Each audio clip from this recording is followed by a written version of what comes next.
ولكل وجهة هو موليها فاستبقوا الخيرات أينما تكونوا يأت بكم الله جميعا إن الله على كل شيء قدير. Assalamualaikum warahmatullahi wabarakatuh dan salam sejahtera. Kita bertemu lagi dalam kisah seram alam jin. Saya ada mendapat beberapa saranan maupun pendapat supaya memperbanyakkan kisah dalam satu siri konten. Baik, minggu ni saya bawakan 4 kisah khusus untuk kalian semua sebagai percubaan untuk saya menilai sejauh mana penerimaan kalian semua yang menonton. Tanpa membuang masa, mari kita mulakan kisah yang pertama. Kisah ini dibawa oleh Ihsan yang diberi nama sebagai Saudara Best. Bukan best among the best, tapi cukup sekadar kita tahu nama beliau adalah BEST, Best. Tak tahu lah kenapa, tapi saudara ni kata memang gelaran nama dia macam tu, Best. Begini kisahnya. Pada tahun 1997, lokasi kejadian di Alor, Kedah. Masa ni beliau ni masih lagi teruna bujang dan menjadi satu kebiasaan saudara Best ni seringkali tidur dalam jam 3 pagi macam tu, disebabkan dan menjadi satu tabiat akan bermain permainan game yang dinamakan sebagai Game Boy. Tak silap saya lah, dia kata Game Boy ni sangat popular pada tahun era dalam 1990-an macam tu. Sedang rancak bermain Game Boy, tiba-tiba kedengaran ada bunyi suara orang batuk. Bunyi suara orang batuk tu bukanlah bunyi yang sama-sama tau, tapi bunyi suara orang yang batuk ni adalah sangat jelas kedengarannya. Keberadaan bunyi orang batuk tu betul-betul hampir dengan luar rumah saudara Best ni. Pada awalnya saudara Best nak buat tak tahu je. Namun disebabkan perasaan jantan ingin tahu saudara Best ni membuak-buak, dia pun segera bangun lalu membuka tingkap sliding rumah dia ni. Apa yang saudara Best ni ditakdirkan untuk nampak? Saudara Best ni buka je tingkap rumah, terus dia nampak ada satu entiti bersusuk tubuh macam anjing yang dalam posisi menegak berdiri dengan 2 kaki saja sambil merenung tajam ke arah saudara Best yang dekat tingkap ni. Bukan susuk anjing yang bersaiz normal tau, tetapi ini dikatakan anjing yang bersaiz luar biasa besar tingginya, setinggi manusia dan juga berbulu berwarna hitam. Kata saudara Best ni lagi, apa yang dia nampak pada waktu ketika itu hanya diumpamakan sebagai anjing je tau, tapi bukanlah anjing yang dia nampak. Tak tahulah apa yang dia nampak tu sebenarnya pada waktu tu, tak tahu. Disebabkan terkejut dan seriau ketakutan yang teramat sangat, saudara Best ni serta-merta lari masuk ke dalam bilik tidur dengan tingkap sliding yang terbuka, dengan TV yang lupa nak tutup. Dia pun tidur dekat dalam bilik. Keesokan paginya, mak dia pun kejutkanlah saudara Best ni yang tengah tidur. Dia marah-marah lah sebab kenapa tak tutup tingkap, kenapa TV tak tutup, membazir je elektrik, makan tidur kerja. Lebih kurang macam tu lah cakap mak dia kan. Saya cuma lakukan balik je. Sebelum pergi ke kerja pagi tu, saudara Best ni pun bertindak Pergilah semak dekat luar rumah yang tempat lembaga tu berdiri yang dia nampak tu. No, tak ada sebarang kesan pun dekat tempat yang lembaga tu berdiri. Walhal tempat lembaga tu berdiri betul-betul dekat tempat berlecak tau. Sepatutnya lah, kalaulah ianya adalah seekor haiwan yang sesat, mesti ada sebarang kesan tapak kaki kan. Ini tak ada. Jadi saudara-saudari sekalian semua, saudara Best ni pun bertanya pada kita. Dia bertanya pada kita semua, apa yang dia lihat lewat pagi tu? Adakah serigala jadian macam cerita science fiction tu? Atau beruang sedang kesesatan? Tapi mana kesan tapak kakinya kalau beruang kan? Saya tak nak bagi sebarang jawapan. Terpulang pada kalian semua yang menonton. Itu hak kalian yang mendengarkan kisah beliau ni. Assalamualaikum Abang Janggut. Abang Janggut boleh panggil saya Sarah. Saya masih bersekolah di Citra Kedah. Kisahnya pendek tapi cukup menakutkan bagi saya. Begini kisahnya.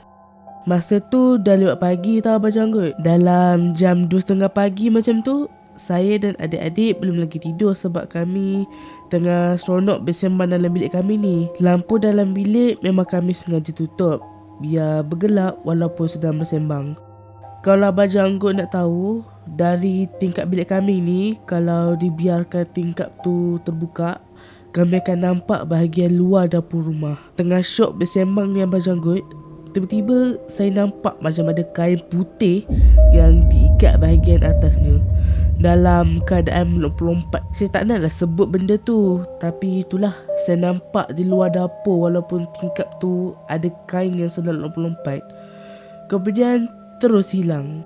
Saya yang tengah happy dengan adik-adik terus jadi panik. Waktu ni saya pura-pura marah pada adik. Udah, pergi tidur sekarang. Ish, dah pagi buta ni. Pergi tidur sana. Sian adik tiba-tiba kena marah dengan saya. Sebab saya tak ada pilihan Abang Janggut. Saya kena juga paksa diorang tidur sebab saya tak nak mereka tahu apa yang saya nampak luar tingkap bilik tu tadi. Ada banyak yang saya nak ceritakan ni, tapi saya dahulukan ni dulu ya Abang Janggut. Dan semua yang hadir kisah seram malam jin, terima kasih banyak. Ish, seram Abang Janggut. Sumpah saya tak boleh lupa pengalaman lompat-lompat tu. Sangat-sangat real. Kisah ni berlaku pada seorang suami yang diberi nama sebagai Pok Loh. Begini kisahnya. Pada tahun 2019, jam dalam lebih kurang pukul 10-11 malam macam tu, Pok Loh dalam perjalanan daripada Kuala Lumpur nak pulang ke tanah air di Kelantan disebabkan isteri beliau sedang mengandungkan anak yang sulung. Jalan yang dilalui oleh Pok Loh adalah di Highway Lipis Gua Musang. Kenderaan yang diguna pakai oleh beliau hanya mengguna pakai motor Honda ES5. Uish, ini motor legend ni, siapa yang tahu-tahulah. Masa melalui Highway Lipis, cuaca dah mula hujan denyai. Keadaan jalan pula waktu tu tak ada pun sembarang kenderaan yang lain. Kereta ke, lori ke, motor ke, tak jelek-jelek. Clean and clear. Sedang melayan motor dan juga jalan yang lengang ni, tiba-tiba dalam jam pukul 3 pagi, sesaat beliau sampai di Cegar Perah, Pok Loh ternampak ada sebuah kereta di depan dia dalam laluan yang sama ni. Bila semakin hampir dan juga semakin hampir dengan kereta tu, barulah beliau nampak dengan jelas kereta yang berada di depan Pok Loh ni, yang sehaluan dengan dia ni, adalah sebuah kereta Alza yang berwarna merah. Yang menjadi satu tanda tanya. Sangat pelik bila mana Pok Loh nampak kereta Alza merah tu, cermin belakang dia semua pecah tau. Lampu depan yang diguna pakai pula lampu kecil. Bukan lampu utama yang besar, lampu kecil je yang dia pakai. Kemudian bumper kereta Alza tu sudah tercabut, terjulur keluar, tergantung pada sisi belah kanan jalan raya. Udah kenapa kereta ni? Baru lepas aksiden ke? Pok Loh tak puas hati. Dia rempit laju sikit, dia potong kereta tu. Bila dah potong, dah pintas kereta tu, Pok Loh nampak bahagian cermin utama depan kereta tu pun pecah. Bukan itu saja, macam-macam lagi kerosakan yang Pok Loh ni boleh lihat masa tu. Ish, teruk ni. Pok Loh berfikiran, macam mana kereta seteruk ni boleh lagi bergerak laju atas jalan raya. Kalau kata accident, mesti ada yang follow ke, ada yang towing ke. Kan? Bila Pok Loh nak tengok keadaan pemandu, tak berapa nampak sebab gelap dalam kereta tu. Dah lah tengah hujan renyai. Gelap pula tu. Kalau ditoleh lama-lama kadang, tak pasal-pasal dia sendiri pula yang accident nanti. Pok Loh pun teruskan merempit, melihat jalan di hadapannya, meninggalkan kereta Alza merah tu di belakang. Tiba-tiba kalian semua, setelah memotor dan memintas Alza merah di belakang tu, Pok Loh rasa bahu di sebelah kiri dia menjadi sangatlah berat. Berat sangat-sangat. Jadi Pok Loh ni pun tak sedar hati. Dibacanya surah Kursi, kemudian dia tiupnya bahu dia belah kiri ni. Masa ni masih hujan renyai tau. Belum lagi berhenti, masih lagi hujan renyai. Setibanya dia di Gua Musang, Pok Long ni tak berhenti tau. Steady brother, teruskan saki-baki perjalanan ke Felda Chico 01 disebabkan rumah abangnya Pok Long ni ada dekat Felda tu. Bila pukul 5.30 pagi, bila dah berehat sekejap di rumah abangnya, Pok Long ni pun teruskan lagi merempit pulang ke rumah mak mentua dia di Pasir Emas, Kelantan. Pok Long ni sampai di rumah mak mentua dia pada pukul 9 pagi. Masa dah sampai, Pok Long ni pun bacalah 3 kul ayat kerusi sebelum masuk ke dalam rumah. Isteri Pok Long ni bila dah tahu suami dia balik, dia pun datang dekat dengan Pok Long sebab nak berkenen-kenen, nak manja, nak nepah rindu kan. Tetapi Pok Long ni tegas orangnya. Kemudian Pok Long ni bagi tahu, jangan datang dekat dulu sayang, duduk jauh sikit sebab bahu abang sebelah kiri ni sengal, sakit sungguh-sungguh. Jangan datang dekat dulu ya sayang ya, nanti dulu, jauh sikit. Kemudian selepas ambil masa 4 hari macam tu, barulah rasa sakit di bahu kiri Pok Long ni hilang. Syukur Alhamdulillah. Inilah kisah tragedi yang berlaku pada Pok Long, merempit pulang keseorangan daripada Kuala Lumpur ke Pasir Emas, Kelantan, menyusuri jalan highway Lipis. Kusangkakan My Viking Raja di jalanan. Rupanya ada yang lebih menakutkan, si adik manis Alzamera yang sedang kemarahan.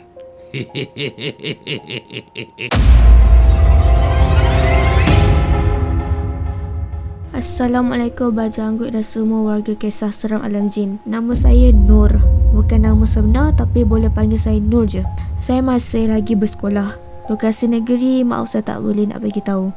Ada satu kisah pengalaman seram yang berlaku pada saya. Masih lagi baru terjadi tahun 2022 yang lepas, tahun lepas macam tu. Malam tu saya baru nak melelapkan mata saya. Biasalah Abah Janggut, perasaan nak tidur tu ada dan mengantuk sangat tapi masih lagi dalam keadaan yang mamai-mamai macam tu. Tiba-tiba wajah muka saya ni, saya dapat rasa macam ada satu angin yang pukul muka saya. Macam ada yang hembus-hembus fuh-fuh dekat muka saya. Mestilah saya buka mata sebab apa benda yang tiup muka saya ni kan. Allah Akbar, masa ni saya masih lagi tak dapat lupakan waktu ni. Saya nampak ada muka Pontianak Abah Janggut. Muka Pontianak tu betul-betul depan muka saya ni. Tapi muka dia taklah buruk macam dalam filem tu tau. Muka yang saya nampak waktu tu, muka yang dalam keadaan sempurna orang perempuan, yang buatkan saya lagi seram. Boleh pula Pontianak tu senyum ke arah saya Abah Janggut. Saya terus tutup muka saya dengan selimut. Tapi kejap je, lepas tu muka tu hilang. Malam tu memang susah nak tidur sebab saya masih lagi berfikir, betul ke apa yang saya nampak ni? Saya jadi blur sekejap. Kemudian esok pagi saya ceritakan pada mak dan ayah saya. Mereka gelakkan saya pula. Mak ayah langsung tak percaya. Boleh saya kata banyak tengok movie kamu ni. Saya tak kisah Abah Janggut apa yang mak ayah saya katakan. Yang pasti saya yakin apa yang saya nampak dengan depan mata saya ni, saya tak tahu nak kata Kak Pontianak atau apa-apa je lah. Mungkin setiap orang akan ada jawapan yang berbeza. Doakan untuk saya ya Abah Janggut dan semua yang mendengar. Doakan supaya biarlah benda tu hanya mengganggu saya sekali tu je. Berharaplah, amin. Itulah 4 kisah yang telah diceritakan Kenapa? Sekejap sangat ke? Okey, dengar sini baik-baik. Saya tambah lagi 1 kisah seram untuk kalian semua. Ini kisah ni tidak ditulis tajuknya di YouTube ya. Tak ada tulis tajuk. Ini secara spontan. Saya tambah serta-merta kisah yang berlaku pada seorang individu yang diberi nama sebagai Narashah.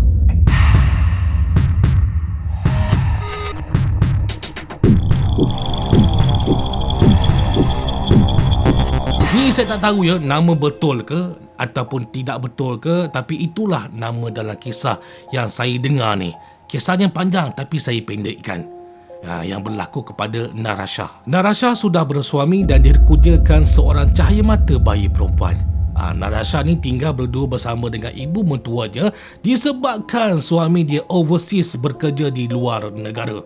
Apa pekerjaan suaminya tidak dinyatakan di sini.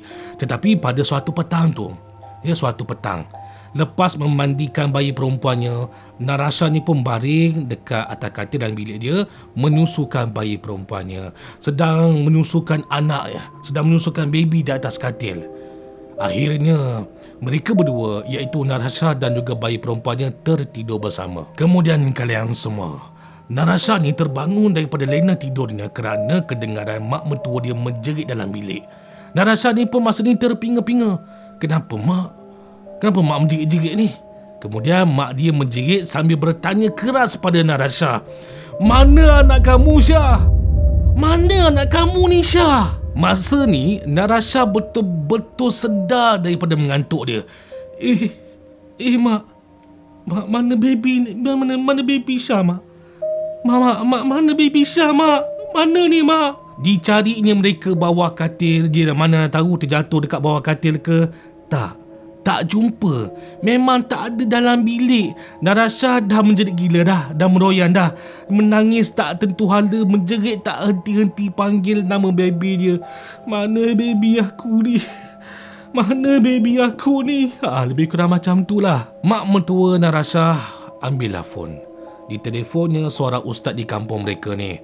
Ustaz tu tak datang ke seorangan je, tetapi turut serta beberapa orang ahli agama yang lainnya. Sebab mereka tahu, kalau tak ada sesiapa yang masuk rumah masa kehilangan baby Narasha tu, masakan boleh hilang dengan sendirinya.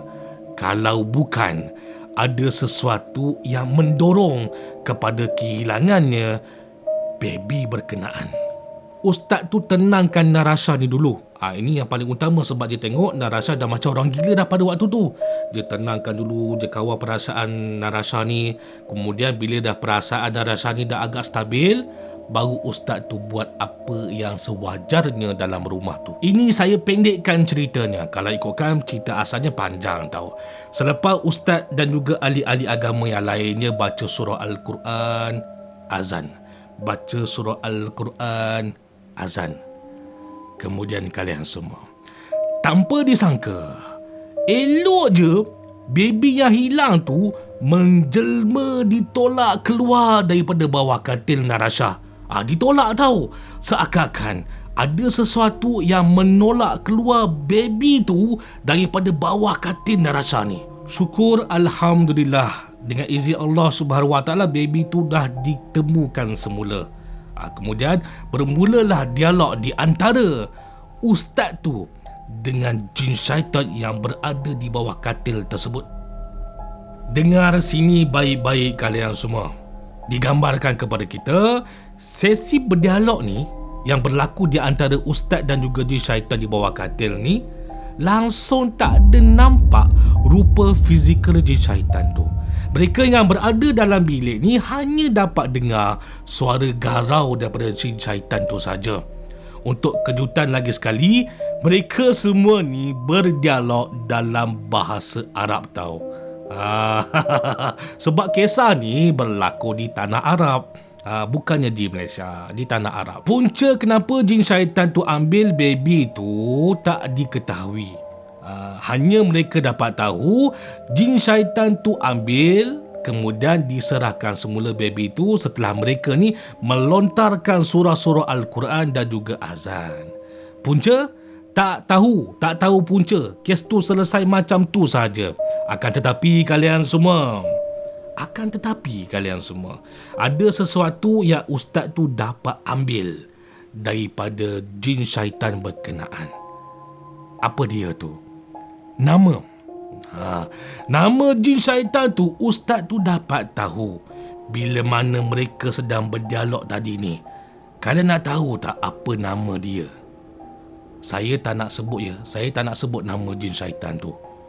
Tapi kalau kalian nak tahu, kalian bacalah sendiri.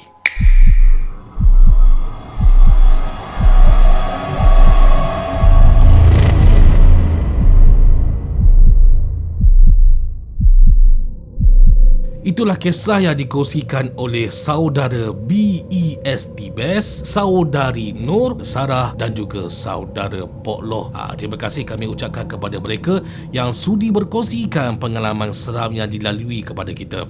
Kalau kalian nak komen, mohon menyusun atur penulisan yang baik-baik saja ya, biar kita saling hormat menghormati, biar beradab. Seperti kebiasaan, saya mohon jasa baik kalian semua untuk tekan button subscribe, like on notification dan share supaya menarik lebih ramai lagi tontonan umum, lalu menjadi sebahagian keluarga Alamaya Kisah Seram Alam Jin. Kalau kalian ada kisah dan pengalaman angker yang ingin dikongsikan, boleh PM saya dalam link WhatsApp yang dah disediakan. Jika diberi keizinan, saya akan dedahkan satu persatu kisah-kisah seram kalian semua nanti. Dengan izin Allah Subhanahu Wa Taala, insya-Allah kita akan bersua lagi dalam topik bicara kisah-kisah seram yang lebih angker, kisah-kisah seram yang lebih misteri dalam Kisah Seram Alam Jin. Assalamualaikum warahmatullahi wabarakatuh. A'udzu billahi minasy syaithanir rajim. وننزل من القرآن ما هو شفاء ورحمة للمؤمنين ولا يزيد الظالمين إلا خسارا.